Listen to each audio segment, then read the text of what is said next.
Bryce Mitchell could have sat on the side and watched Ian Gary, Gordon Ryan style, but he didn't. He decided to get in there and get his hands dirty. So now we get to see how good he actually is at competition jiu-jitsu. We talking jit, say what? We talking jit, say what? We talking jit, said it's time for a brand new episode of Talking Jit. I think from here in the beginning, nice toss, staying on top. That's a beautiful way to take care of the aggression that guy came out with. I don't like this posture control. I know he's trying to keep the posture broken, and it's working because Mitchell's arms are on the ground. But we're going to get to see how the MMA kind of takes place here. So from Bryce's MMA background, you got to understand that he is going to be prioritizing staying straight and getting his posture back, is my guess. And that's what I would be doing here too, because when it comes to this game, him holding him down and breaking the posture is just stalling. He might be trying to set up some arm bars and stuff, but from the MMA background, training with the gloves on, training ground and pound, you get really used to fighting on the inside of a body, meaning elbows tight, hands inside, fighting for bicep control, raising the arms, manipulating the body from the inside out, you know? So Bryce Mitchell sitting here in this spot is probably in favor of him. And my guess is he's going to start working from the shoulder or biceps to the shoulders to working back to the hip control so he can posture up and keep good posture. Because in MMA, if you're able to keep good posture, you're able to rain punches from this position, and you might even be able to stand up and start messing with the legs, right? So let's see where we go. Right now he's pushing on the face, which is great. It's a great tactic. Get a little dirty. As my coach used to say, give him the business when you're stuck like that. And notice he's getting his hands off the ground and he is staying on the inside of the body. So he's keeping his hands tight to the inside of his opponent's body so that he's able to start kind of climbing down and slowly pushing his back up and breaking the grip. Yep. Leaning into the guard. So now he's getting a really good base. 2-on-1 grip on the arm. Beautiful here. That's beautiful. He's going to shimmy. The shimmy's great. And I love how he's keeping this knee under control. So instantly he's going to slice the knee through. So he's trying to look for a pass. Very common. He's got a Kimura, but his chest isn't really touching, grabbing very much. And this leg would probably need to come over just to build that, just to build the leverage to finish the Kimura. So I don't think Bryce is too concerned. In the way, exactly. He had that leg pin going for the sweep. He's up high, and he realizes it. Nice. So he comes down to the hips. Very good control here. You go back down to the hips. You go too high, you're going to get dumped and lose everything. You stay on the hips and you drop them, and you have a chance to keep the back, get the takedown, or at very least stay on top. And I like how Bryce stayed committed to the legs. That was beautiful. He stayed committed to the legs. He raised them up, kept them light, and he rolled through, which is going to keep him on top. And this bicep control is beautiful. I love to see it. Nice little clamp down here. There are some options from clamping the arm, mostly in the gi because you can grab the lapel and really hold that arm and set some stuff up. But right here, see how Bryce is keeping inside control of the arms, coming down the body to the hips, and then this is where he's setting up his passing. This is probably from his training where you could just start raining down punches because look at this. Let's just pause right here. Even in this spot right here, right?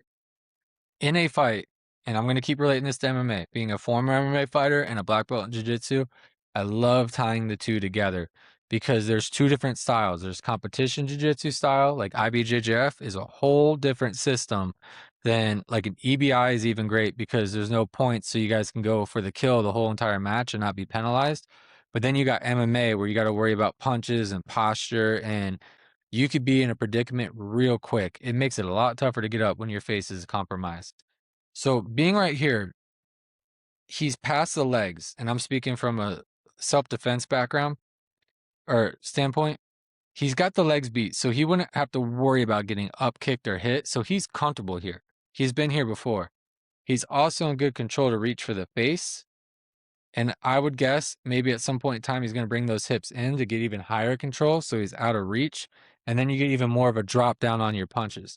I know we're not fighting here, but I'm just relating it to what Bryce Mitchell probably trains and is how he's translating it to this match himself, from my guess. So let's see where it goes.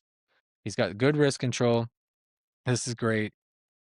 This knee, beautiful. That knee's on the inside. I tell people this all the time. Keep your knee and try to get past this hip, or push your knee into their legs. Stay on the inside. Nice. He's going for like a funky forelock on that. Almost like an entry for like legs entanglements and stuff. But Bryce figures it out. He stays on the inside with the leg battle. And if you notice here, let me just inch back a little bit. I don't want to interrupt too much here, but he gets the pass. And if you notice, he starts pushing his butt towards the legs, right? We have a tendency, especially like white belt, blue belt level, you have the tendency to want to chase your hips this way, like more into them, thinking like scooting up past the hips is going to give you more control. You want to start scooting into the legs, because then you give their legs less room to work, less room to re-guard. So I like how Bryce Mitchell is pushing into those legs, trying to keep him under control so he can't re-guard. And this guy is just really scoring me. Good at getting those arms down. Beautiful step over. He's a little bit high on the chin, I can tell. And he's answering the phone. So actually right here, I would transition to grabbing that with my hand and maybe trying to go for like that Americana lock. But this is very nice. Grapevine here. So you grapevine and you drop your hip to the side they're fighting, and it keeps you on top and in control. Just FYI. This guy seems very squirmy. He's really good at building frames and getting space. As you can see, all this space right here he's building by pushing Bryce up. And he's taking advantage of every little bit of that. See how he's bridging, and Bryce stays strong on that side, shooting that leg back, and that saved his ass. That's really good. That otherwise that guy would have been up. Normal person, that guy's getting up. Bryce showing a lot of chain jiu-jitsu right here, and it's beautiful, man. Right here, I would switch. I would go for foot over the face. I don't think you're going to get anywhere with this. Dude, it's like we're brothers. It's like he understands. Very good. Too bad he lost and dumped it. So we're dabbling. Going for the head control. I like it. Swim inside. Nice. Grab the head. So now we're just swimming. This guy's biting down on the double unders. He got double underhooks. It looks like it. Yeah. So that's what can screw you. Sometimes you feel confident about the double underhooks, but if they lock their hands like he does, there's not much you can do with it. And if he is able to get that up higher, more of a bite, he can actually drop you pretty freaking easily. So it's very decisive. Beautiful snap down. Damn, with that back take. I want to see that one more time. That was very nice. That was fast and smooth. Oh, oh, here we go. Lock that arm. Swings over. He doesn't have hooks in, but man, that was quick. That was very smart. Take advantage of that arm that was underneath. I don't know if Bryce is going to like try to Granby out or whatever, but he took advantage. Take your seatbelt. Right here, I would be, yep, sitting him in my lap and rolling him over. Very good. He didn't get the bottom hook in. Oh, he did. He did. Okay. Okay. We're good. We're good. Relax. We're good. Both feet in. Bryce is kind of, I'm surprised. After showing all that jiu-jitsu, I'm surprised that, or, you know, the first half showing his prowess. Kind of surprised he kind of systematically let this guy kind of just get in the fight like this. The shoulder on the ground is a good sign. I would start going heavy on that shoulder and try to flatten myself. Kind of hard with both these hooks in too. He really needs to pop his hips. And by that I mean like kind of turn his hips and try to not be so square in this guard. See how he's very square with the hips? He needs to kind of turn his hips to the side so they're not meeting like flat. You want to be kind of like this so you can cut that angle. Like start peeling yourself out of there. We're going into overtime, boys.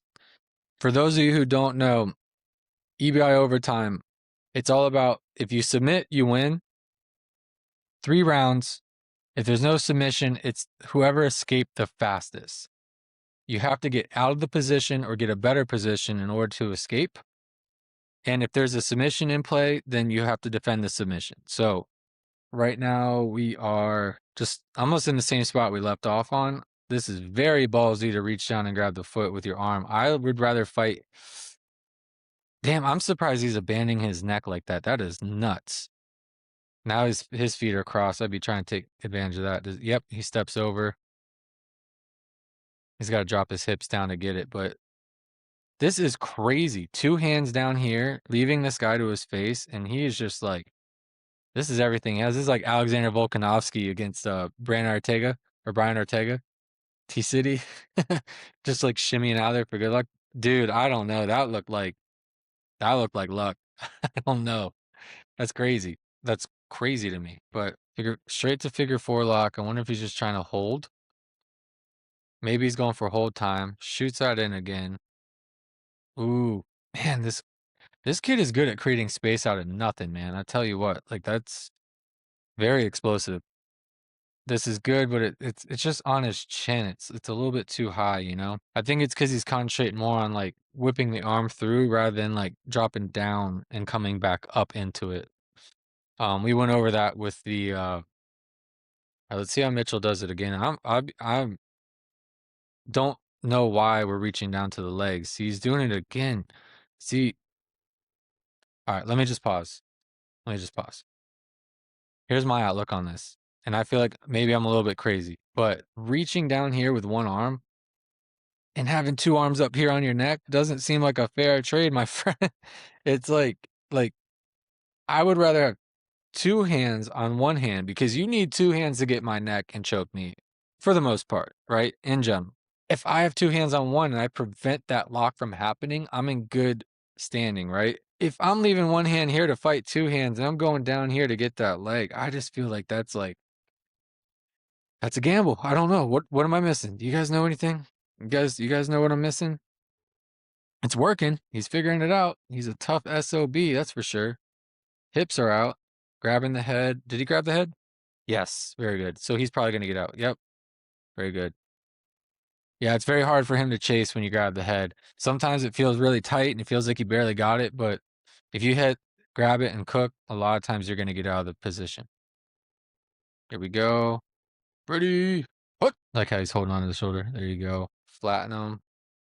Man, that guy is really good at, I got to give him that. He's like really good at kind of flopping around and beating those angles. See Bryce here.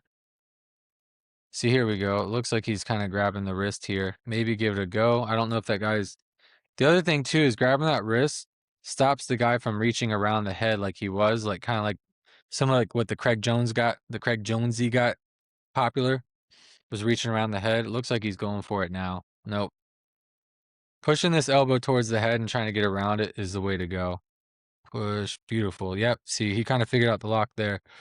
But also holding that wrist, especially if you're in kind of a control battle, like if Bryce is able to sit there and get a lot of control time, it's going to rack up time of this guy trying to escape overall.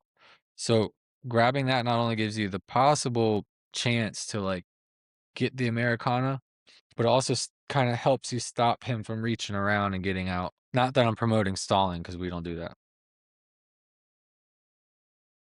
It's going to be more of the same. Here we go. Instant triangle, bring him to that side. Nice, Bryce. Put your shoulder on the floor. I want the shoulder on the floor. Start scooting like you're peeling. This is wild. See? So, right here, this is where I'm feeling crazy.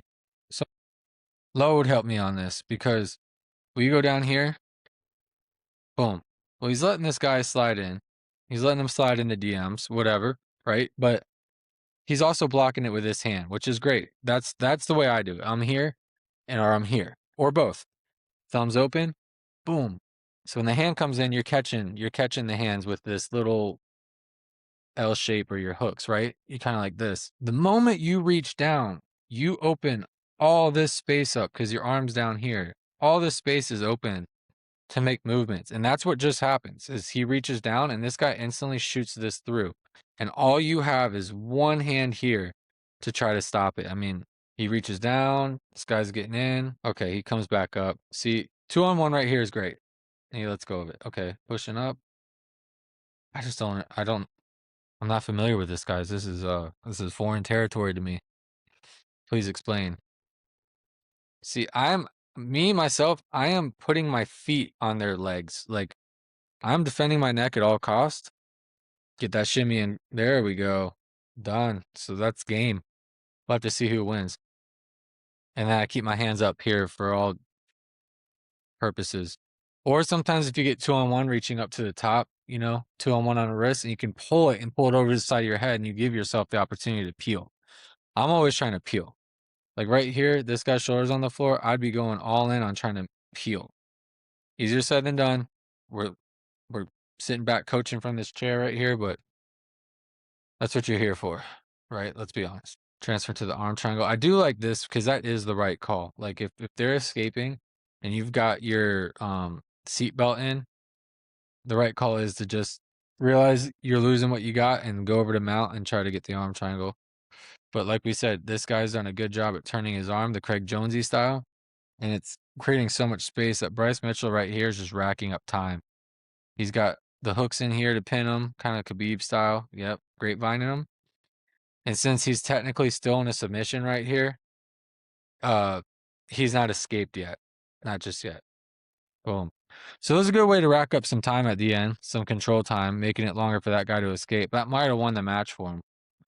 So at this point, we've seen Bryce Mitchell compete at a jiu-jitsu level, EBI. We've seen him fight in the octagon. We know he's in shape. Does he have a chance with Mikey Musumeci, though? Do you think he has a chance? We didn't see many leg locks here. We didn't see like a foot game. So that's still undiscovered. But do you see a way that Bryce Mitchell is going to be able to pressure Mikey Musumeci, show him something he hasn't seen before, and beat him? Let me know in the comment section down below. Like and subscribe for more jiu-jitsu breakdowns, MMA analysis, and more discussion videos.